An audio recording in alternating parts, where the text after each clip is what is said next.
I was wondering if you could first tell us about your career. How did you decide which career field to pursue?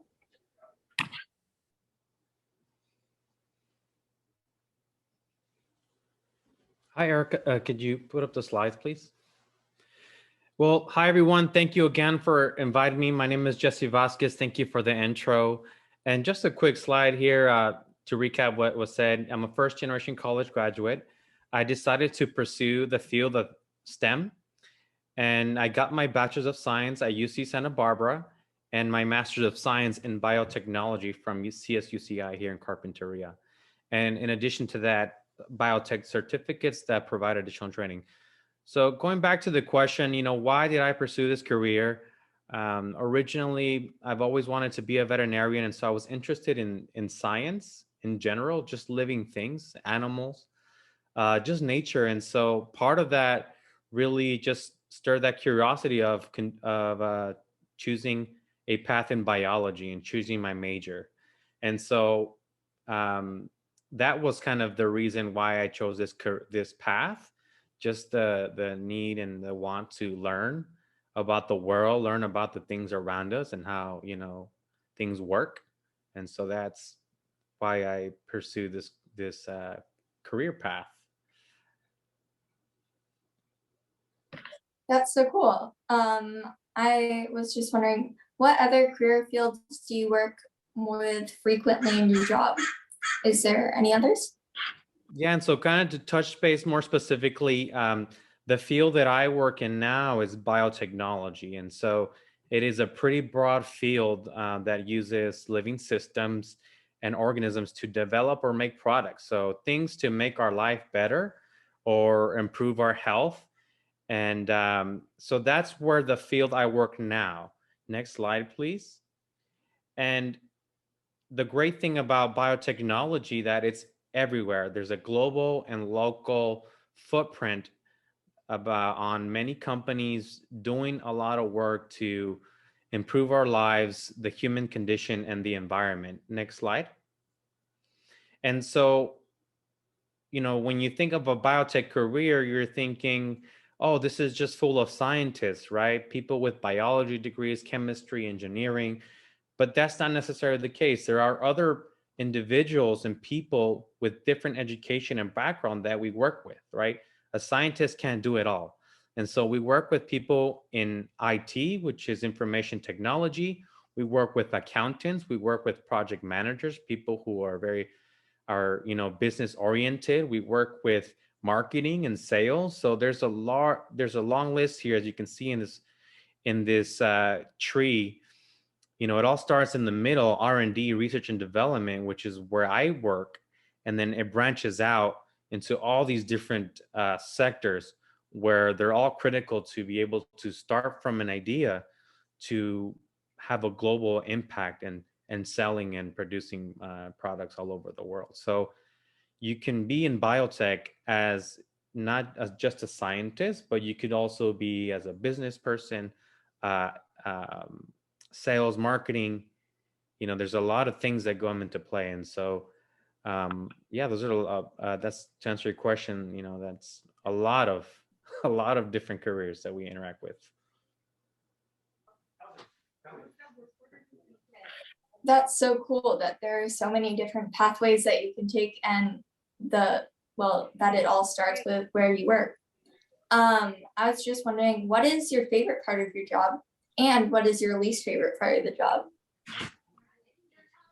My favorite part of the job is, always knowing that the work that's being done it's having a meaningful impact somewhere.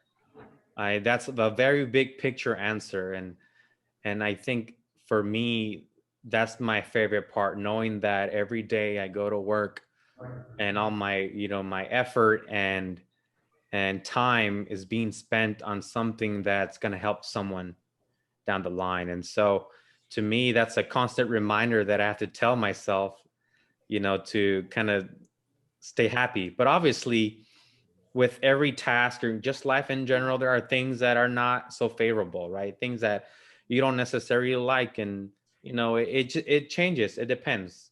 Sometimes I don't like when things are not productive or efficient, you know, but it's part of the job. You know, there are things that, you know, you will encounter challenges, you know, working with other people, or a task is really hard. And sometimes you have to overcome that learning curve. But, you know, those are small things compared to, you know, my career and what we do. And so I try to focus on what I do like, and I constantly remind myself of the positive things in the work we do. And the things that I don't like, I try to improve. If not, you know, I just manage how I feel about it, and continue doing good work at Agile Technologies. All right. That is actually really cool. Can you please describe your work week by chance? Next slide, please. Yeah, so I work in the city of Carpinteria at Agilent Technologies. You might have driven it with your parents or yourself if you drive right there by the 101. And so typically, you know, what I do on a day-to-day basis, you know, I go to work, you know, 8 to 9 o'clock in the morning, and I check my emails. I log onto my computer, and a lot of my work is in product development. So we're always having meetings discussing our projects, the progress of them, and doing study designs. And so there's a lot of thinking involved, a lot of scientific research, you know, things that we have to look into and consider. And oftentimes that's followed by performing experiments. So there's a lab with equipment and analytical tools that you can use to perform your studies. And so, you know, a lot of it sitting down, a lot of walking, you know, just being in the room with, you know, other researchers and other developers. So that's kind of my typical day. Next slide, please. Yeah, and so that's what I typically do. It's pretty, you know, nice, air-conditioned building, and free coffee. So I love what we do and the environment that we're in. Yeah, free coffee is always great. Um, did you have an influential mentor growing up in middle school or high school or some other type of school? Yeah, next slide, please. Now, that was just a picture of, you know, a few scientists in the lab. But this slide here, you know, growing up, you typically idolize your parents, right? Because they're older than you and they're taking care of you.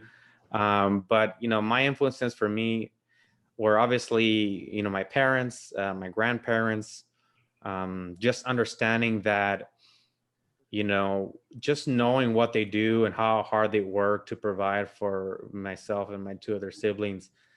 You know, I had a very good understanding of my place in the world as far as my family is concerned. I'm the oldest and the first one to grow up in the United States. And I had, you know, early on, I knew that I wanted to do something beyond what my parents do, because we come from a working class, and there's nothing wrong with that. But I wanted to use my mind more so than my body to make a living. And really, you know, they would encourage me to always study and, you know, pursue higher education. So my parents were typically a catalyst for that, just not by their words, but their actions, what they did for a living and how hard they work. And obviously I looked up to certain people like Bill Nye the Science Guy, which you can see that that guy on the lab coat, he's not my relative, but he's someone that had a show back in the day, and I would watch it about science, and it was fun and entertaining. And there is also another guy you can see right there, Steve Irwin. He was a crocodile hunter. So not sure if many of you watch Animal Planet, but he often just showed his passion for his work and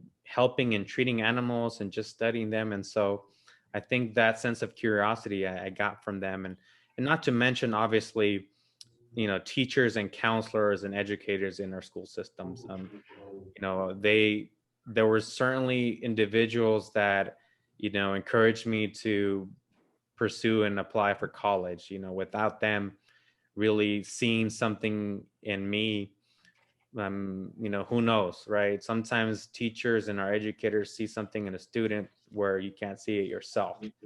And so having those people influence you and guide you and try to, give you advice, certainly made the difference, even if you didn't feel like you could. So I had a lot of different influences, not just, sometimes mentors don't necessarily volunteer to be mentors. You have to kind of create your own, you know follow people, listen, and try to understand and see what wisdom they're trying to hand down to you versus expecting someone to just come to your door and hold your hand. I think sometimes you have to create these people even if they don't know it. So I assign my own mentors, and I take the wisdom, and I go under people's wings, and I humble myself and really try to extract as much as I can from what they're trying to teach me. And so, yeah, that's my question. That's my answer there.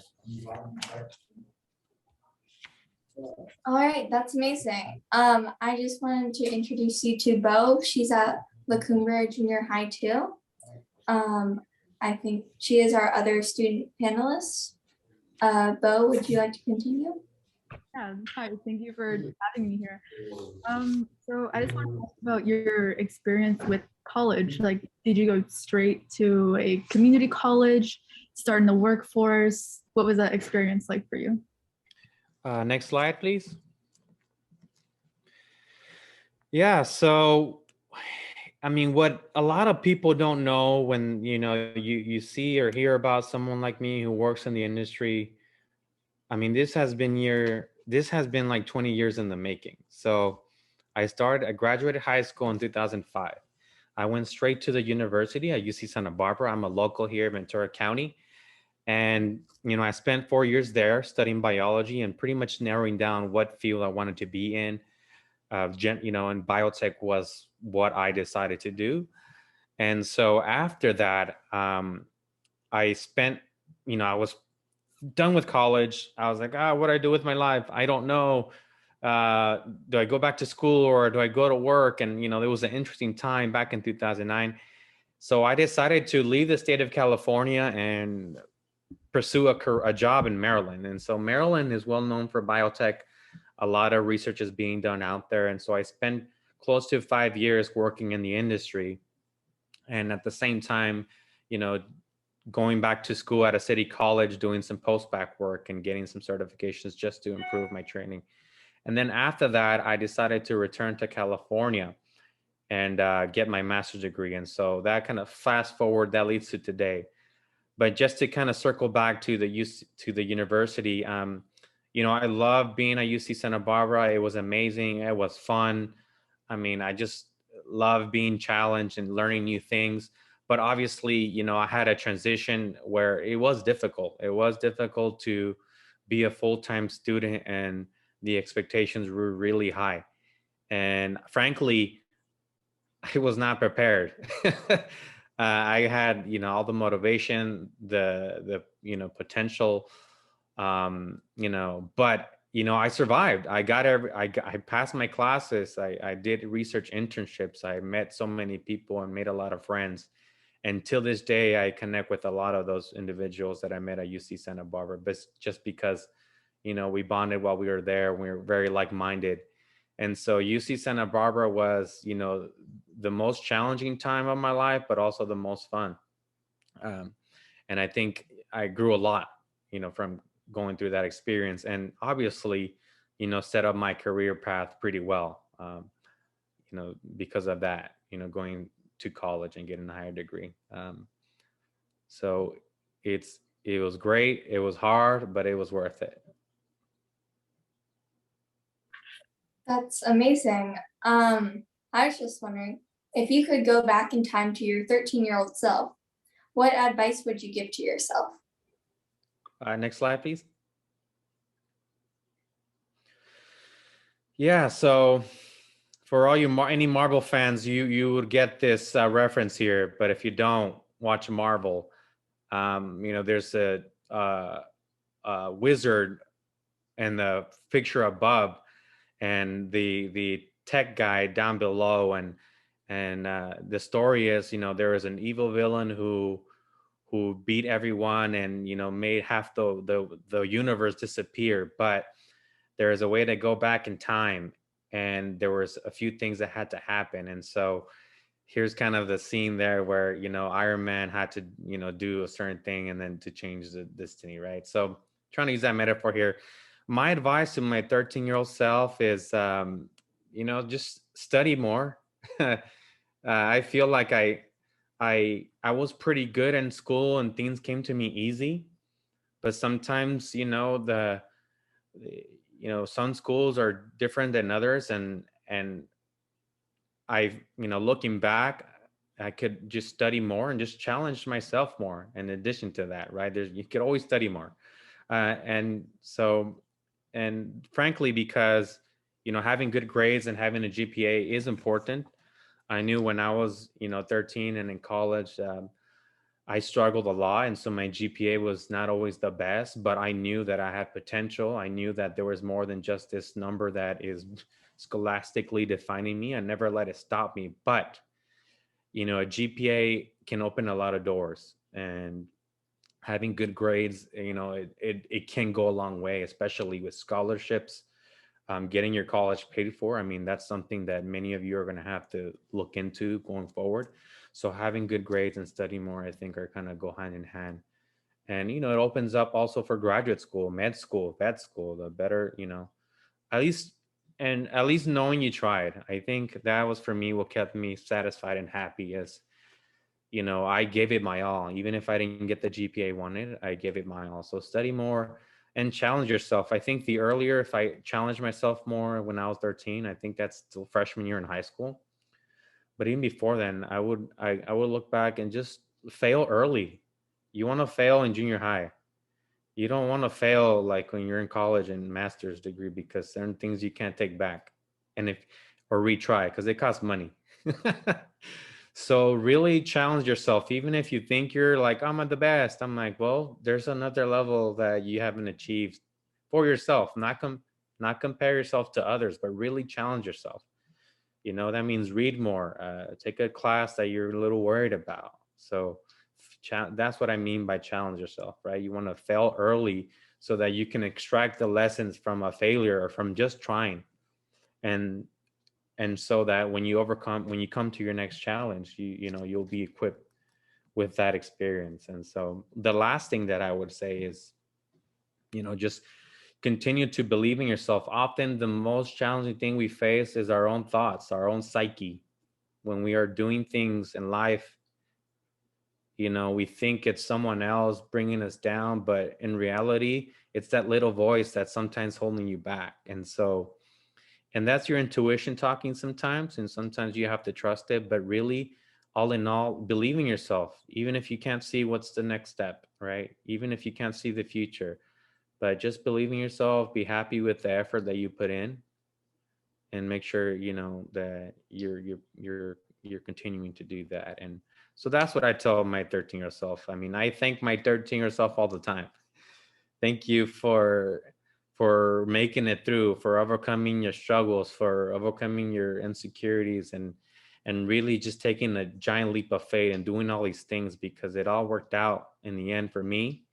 And even when it did, I still kept trying until it did. And so yeah, that's what I would tell my 13-year-old self. And next slide, please. Not sure um, yeah, go ahead, next question. I think this. That was some really helpful advice for me. I think I'll definitely be taking that. But while on your journey to, face your career and everything, was there any challenges that you faced? Yeah, so if challenge was my middle name, that's what it would be. I mean, life for many, some will have it smooth, like, oh, next step, job, college, career, it'll be simple, it'll be, effortless. But when you're trying to improve yourself, right, and learn something new, there's always going to be a challenge. I think that for me, one of the main challenges that I've continued to face, back then and now, is not knowing what's next. You can read about it and have a list of what's going to happen, but you don't know what's ahead, what's on the horizon, right? So I think this picture is very, very metaphorical here. You're standing on the edge and you're not sure which direction to go or see over on the other side of the mountain. But I mean, that is the challenge for me. It's not knowing what's on the other side, but you really have to kind of just weigh out the pros and cons of things and really think about it, about how could this improve my life in the next 2 3 years, what, versus not doing anything, right? If this young man here stays at that edge of the cliff and doesn't challenge himself or is afraid of the things ahead, he's not going to go anywhere. Right? And so that's one of the challenges, not knowing what's on the other side, but you have to like kind of just give it a shot, right? Because you only got one life. And the other thing I would like to mention about challenges is, like I said, it's your own thoughts sometimes. You're sometimes your biggest obstacle to overcome. And to this day, like I sense it sometimes, right? You're trying to do things and your body naturally doesn't want to do anything. It just wants to stay secure, safe, and not go on to the next thing. And so those are two challenges that, as an adult, I continue to face. But over time, obviously I've proved myself, right? I'm an adult now. I finished school. I've had a couple of jobs. Um, and so as you get older and more experience, you know, you'll be able to have more confidence and overcome these challenges and believe in yourself. You may not know how to get there, but at least you have, characteristics and how to get through those things, right? Like being resilient, being persevering, right? Not giving up even after multiple attempts, being persistent, and most importantly, being optimistic. It's your own life. If you got to be optimistic about your own life. You have to be. It has to come from with you. No one else is going to live your life and push you forward. You have to be your own engine. You have to spark, even if you don't see it, you don't see the futures. You have to be the catalyst in your story, right? Next slide, please.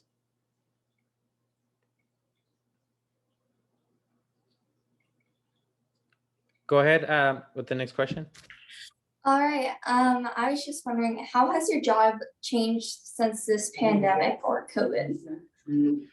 Yeah, so I've been very fortunate working in the scientific field. I've been able to work from home, which is something I wasn't able to do early on in my career. So that means I could stay in my lovely home office with my fish tank here, who are my coworkers, and so that allows me to keep myself safe, my family safe, and also my coworkers safe. So that's a plus. I still have a job, and that's one thing that has changed, and in the future we'll have kind of a flexibility to go on and off site just because of the nature of my job. And so that's amazing. I mean, I prefer that, having that option, flexibility, and just being safe, especially during this time. And so our field is considered, part of the health sector and federal sector. And so we are considered essential workers, but not to the extent of obviously, our doctors, our nurses, but we still are very important because our patients depend on our development to continue, our work to continue. Because one thing that I didn't mention is we work and develop diagnostic devices which help diagnose certain types of cancer and eventually lead to treatment. So imagine if we just came to a halt and not stop doing our work. There are potential people that are not getting extra time in their life, especially if they're affected by disease. So it's been a unique experience to adapt and adjust, but our company has actually done really well. We've been actually more productive. People worry, oh, we can't have people working at home. They're going to be lazy. They're not going to get work done. We'd actually continue to remain profitable. And I think it's part of the people in our company, the type of work that we do, because it's important, and our culture. And so we are a very unique example of how, in businesses can step up, right? And help fight off the pandemic. And so Agilent Technology certainly did. They created a COVID test. They made their own hand sanitizer and stuff like that. So they did a really great job in helping the community and also its employees. Thank you so much, Jesse. We're coming up to the end of the questions, but we have one more thing to ask you. Is there anything else that you'd like to share with us, with the students and with the rest of the classes that are listening to you? Yeah, next slide. I want to see what I have left. Yeah, it's interesting growing up in this time. Obviously, every generation is going to go through their own challenges and face their own, obstacles. I think that never changes, right? But, I encourage you to remain optimistic. I know the last 2 years have been difficult, but hopefully we're all going to come out of it and learn from it, right? But I want to just let you know that, for me, life wasn't about finding yourself, right? You don't just wait and things to come around. You have to create yourself. And so, do things that you love, that you're passionate about, but also do things that can be fruitful, things that where you learn skills, learn something about yourself, right? Whether you failed or you were successful, it's always about learning. So learning about the world, learning about yourself, those are the two most important things that you can do for yourself. And then hopefully, if you decide to go to school and get an education, that's always great. But if you don't and go into the working field, it's always a learning experience. So never stop learning and make sure that you're the one, influencing and creating your story. Thank you so much, Jesse. This concludes our career talk. Thank you, Alex and Bo, for the wonderful questions. Students and teachers, if you haven't already, we look forward to seeing you at your next in-person career day event. And don't forget to fill out the survey. And thank you so much again, Jesse, Bo, and Alex. Yeah, thank you. Have a nice day. Thank you for having us. Thank you. Have a great day, everyone.